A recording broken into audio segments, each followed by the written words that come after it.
Hi guys, welcome to our daily encounter.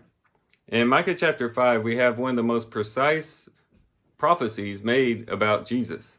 It's found in chapter 5 and verse 2 where it says, "But as for you, Bethlehem Ephrathah, too little to be among the clans of Judah, from you one will go forth for me to be ruler in Israel. His goings forth are from long ago, from the days of eternity. Therefore he will give them up until the time when she who is in labor has borne a child. Then the remainder of his brethren will return to the sons of Israel, and he will arise and shepherd his flock in the strength of the Lord, in the majesty of the name of the Lord his God. And they will remain, because at that time he will be great to the ends of the earth. This one will be our peace."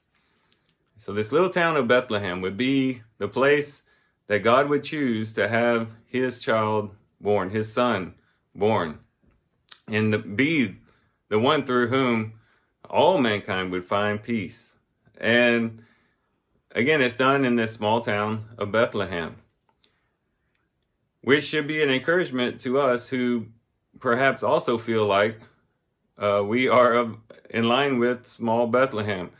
Oftentimes we might feel like, you know what, the Lord can't do too much through me because, I'm not that influential. I don't have a great circle of influence. I'm not popular. I'm not famous.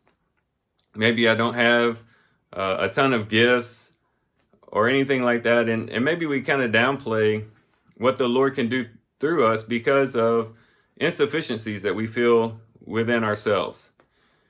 But we should never feel that way. And if we do feel that way, we should always remember Bethlehem. Bethlehem was considered one of the little clans, matter of fact, too little to be among the clans of Judah, it says here.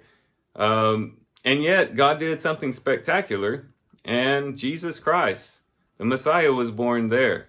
And now Bethlehem is forever infamous because it's always tied to Jesus.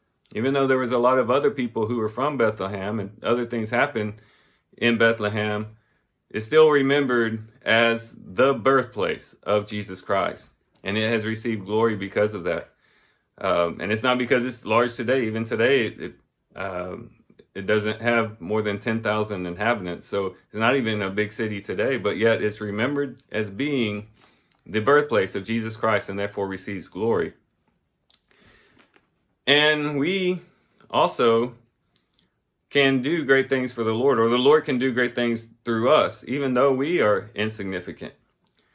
And hopefully it's done in such a way that people don't look at us as all that great, but because we are tied through Christ and because people see Christ working through us, God is glorified in the life that we live.